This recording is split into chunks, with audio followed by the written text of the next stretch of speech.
कल्पना कीजिए दोस्तों, दुर्गा पूजा का पावन दिन, पूरे घर में भक्ति की गूंज, हर दीवार पर रोशनी की चमक और हवा में फूलों की खुशबू घुली हुई है। माँ दुर्गा की मूर्ति के सामने सजा हुआ भोग, घर की हर बहू, हर सदस्य पूजा की तैयारी में व्यस्त। सब कुछ कितना पवित्र, कितना सुंदर लगता है। लेकिन कहते हैं ना, जब अच्छाई चमकती है तो अंधकार भी सर उठाता है। और इसी पावन घड़ी में एक ऐसा तूफान आने वाला है जो पूरे घर की नींद हिला देगा। घर की छोटी बहू अहाना, सुंदर, समझदार, सच्ची और साहसी, जिसने इस घर में कदम रखते ही सबका दिल जीत लिया था। लेकिन बड़ी बुआ और पोल्टूदा जैसे लोग उसकी अच्छाई से ही परेशान थे। बड़ी बुआ, जो साजिशों की रानी है, हमेशा मौके की तलाश में रहती है कि कब अहाना को बदनाम करे। और पोल्टूदा उम्र से बड़े मगर लालच से अंधे। घटना की शुरुआत। सुबह से पूजा की तैयारियां जोरों पर थीं। माँ दुर्गा की आरती होने ही वाली थी। घर की महिलाएं लाल साड़ी में सजी, बच्चे आरती की थाल लेकर खड़े। तभी अचानक हलवाई भागता हुआ आया। माँ दुर्गा का भोग गायब है। पूरा घर सन्न। सबकी निगाहें इधर उधर दौड़ने लगीं। और तभी बड़ी बुआ ने मौका पकड़ लिया। वो गुस्से से बोली, जब से यह अहाना इस घर में आई है, तभी से शांति भंग हो रही है। माँ का भोग भी चोरी हो गया। यह सब उसी की करतूत है। घर वाले सकते में थे। कुछ ने सहमकर सिर झुका लिया, कुछ ने सहानुभूति से अहाना को देखा। लेकिन अहाना का चेहरा पीला पड़ गया। उसने कहा, मैं निर्दोष हूँ। माँ की पूजा में मैं ऐसा पाप कैसे कर सकती हूँ? मगर बड़ी बुआ की जहर भरी जुबान थमने का नाम नहीं ले रही थी। अहाना की जासूसी। अहाना ने हार नहीं मानी। उसने सोचा, सच अगर मेरे साथ है तो मैं उसे साबित करके रहूंगी। उसे सुबह से पोल्टूदा की हरकतें कुछ अजीब लगी थीं। वो पूजा के बीच अचानक गायब हो जाते और उनके चेहरे पर अजीब घबराहट थी। अहाना ने उनका पीछा करने का फैसला किया। वो धीरे धीरे आंगन के पीछे वाले हिस्से में गई, जहां पुरानी चीजें रखी थीं। वहां एक पुरानी कढ़ाई पर कपड़ा ढका हुआ था। अहाना का दिल जोर जोर से धड़क रहा था। उसने धीरे से कपड़ा हटाया और जो उसने देखा वह देखकर उसके होश उड़ गए। वहीं रखा था पूरा भोग, पेड़े, लड्डू, मिठाइयाँ, सब कुछ। अहाना ने तुरंत अपना फोन निकाला और फोटो क्लिक कर ली। उसके पास सबूत था। अब खेल खत्म। शाम का सामना। शाम को डिनर टेबल पर बड़ी बुआ फिर भड़क उठीं। अहाना ने माँ का अपमान किया है। ऐसी बहू को इस घर में रहने का हक नहीं। लेकिन इस बार अहाना ने सिर झुकाया नहीं। वो गर्जना भरी आवाज में बोली, रुको बुआ जी, असली चोर मैं नहीं, पोल्टूदा है। पूरा घर स्तब्ध। पोल्टूदा की आंखें फैल गईं। झूठ। यह सब साजिश है मेरे खिलाफ। अहाना ने शांत भाव से कहा, सच झूठ का फैसला अब माँ दुर्गा करेंगी। उसने फोन उठाया और स्क्रीन सबके सामने कर दी। सबूत था, पोल्टूदा के हाथों में भोग की प्लेटों की तस्वीर। सन्नाटा छा गया। बड़ी बुआ का चेहरा लाल पड़ गया। पोल्टूदा की गर्दन झुक गई।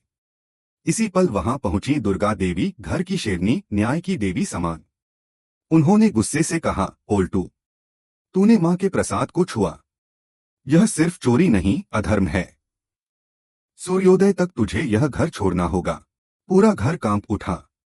पोल्टूदा चुपचाप सिर झुकाकर चला गया। अहाना की आंखों में आंसू थे, मगर उन आंसुओं में जीत की चमक थी। मां दुर्गा की कृपा उस पर बरस रही थी। लेकिन कहानी यहीं खत्म नहीं होती। पोल्टूदा और बड़ी बुआ की हार ने उनके भीतर बदले की आग जला दी थी।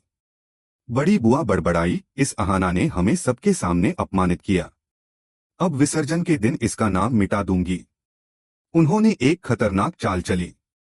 मोहल्ले के बदनाम गुंडे रमेश को बुलाया। योजना थी, विसर्जन की भीड़ में अहाना की इज्जत पर हमला करके उसे समाज से गिरा देना। विसर्जन का दिन। पूरा घर सज-धज कर तैयार था। मां दुर्गा की विदाई के गीत गूंज रहे थे। सबकी आंखों में भक्ति और आंसू। उसी भीड़ में रमेश चुपके से अहाना के जूस में कुछ मिला देता है। कुछ मिनटों में अहाना की आंखें भारी होने लगीं, शरीर कमजोर पड़ने लगा। वो लड़खड़ाते कदमों से कमरे की ओर बढ़ी, मगर रमेश ने उसका हाथ पकड़ लिया। सुनसान गली की ओर घसीटने लगा। अहाना ने विरोध किया, मगर नशे की वजह से उसकी आवाज कमजोर थी, स्थिति गंभीर थी। उसी वक्त मां दुर्गा की मूर्ति के सामने दुर्गा देवी को अचानक बेचैनी महसूस हुई, जैसे मां खुद संकेत दे रही हो, तेरी बहू संकट में है। दुर्गा देवी ने तुरंत अर्जुन को आवाज दी, जा बेटा, गली की तरफ देख, अहाना कहाँ गई। अर्जुन वहां पहुंचा, और जो उसने देखा उससे उसका खून खौल गया। उसने रमेश को जोरदार मुक्का मारा, अहाना को गोद में उठाया और घर ले आया। रमेश पकड़ा गया, और जब उससे पूछताछ हुई तो सच्चाई सामने आई, मुझे बड़ी बुआ ने भेजा था। घर में सन्नाटा छा गया। दुर्गा देवी का चेहरा आग बन चुका था। उन्होंने कहा, आज से तू इस घर में नहीं रहेगी। बड़ी बुआ घुटनों पर गिर पड़ी, भाभी माफ कर दो, मुझसे गलती हो गई। लेकिन दुर्गा देवी ने कहा, गलती नहीं, पाप हुआ है। बड़ी बुआ भी घर से निकाल दी गई।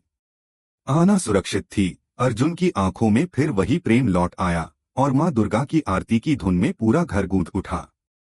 जय मां दुर्गा। यह सिर्फ एक कहानी नहीं, यह सबक है। सच्चाई पर भरोसा रखो, अन्याय चाहे कितना भी ताकतवर क्यों न हो, अंत में जीत हमेशा अच्छाई की होती है। अगर अहाना की हिम्मत ने आपके दिल को छू लिया तो याद रखिए, जब भी संकट आए मां दुर्गा का नाम लो, वो हमेशा अपने भक्तों की रक्षा करती हैं। दुर्गा पूजा का दिन था। पूरे घर में रौनक, हर तरफ भक्ति की गूंज। मां दुर्गा की मूर्ति के सामने फूल, दिए, मिठाइयाँ और भोग सजाया गया था। अहाना घर की सबसे छोटी बहू, दिल की साफ और सच्चाई की मिसाल, पूजा में पूरे मन से जुटी थी। लेकिन उसी समय कुछ ऐसा हुआ जिसने पूरे घर को हिलाकर रख दिया। अचानक हलवाई दौड़ता हुआ आया, मां का भोग कोई चुरा ले गया। घर में सन्नाटा छा गया। बड़ी बुआ ने बिना सोचे बोले दिया, जब से यह अहाना आई है, एक के बाद एक अशुभ हो रहा है। भोग की चोरी भी इसी की करतूत है। घर के लोग सकते में थे। किसी को कुछ समझ नहीं आ रहा था। अहाना ने कहा, मैं निर्दोष हूँ, माँ की पूजा में ऐसा पाप मैं कभी नहीं कर सकती। लेकिन बड़ी बुआ की साजिश रुकने वाली नहीं थी। अहाना ने ठान लिया कि वह असली चोर को बेनकाब करके रहेगी। उसने अपनी पैनी नजरें पोल्टूदा पर डाली, जो सुबह से अजीब तरह से बेचैन दिख रहे थे। पूजा के बीच में गायब होना, कुछ छिपाने की कोशिश। सब शक की ओर इशारा कर रहे थे। धीरे धीरे अहाना पीछे के आंगन में पहुंची। वहां एक पुरानी खड़ाई पर कपड़ा ढका हुआ था। उसने कपड़ा हटाया और सामने मां दुर्गा का पूरा भोग रखा था। पेड़े, लड्डू, सब कुछ वहीं छिपाया गया था। अहाना ने तुरंत मोबाइल से तस्वीरें खींची और चुपचाप बाहर आ गई। शाम को जब सभी लोग भोजन के लिए बैठे, बड़ी बुआ फिर भड़क उठी, अहाना ने मां का अपमान किया है। लेकिन इस बार अहाना ने सिर नहीं झुकाया। उसने सबके सामने कहा, असली चोर मैं नहीं, पोल्टूदा हैं।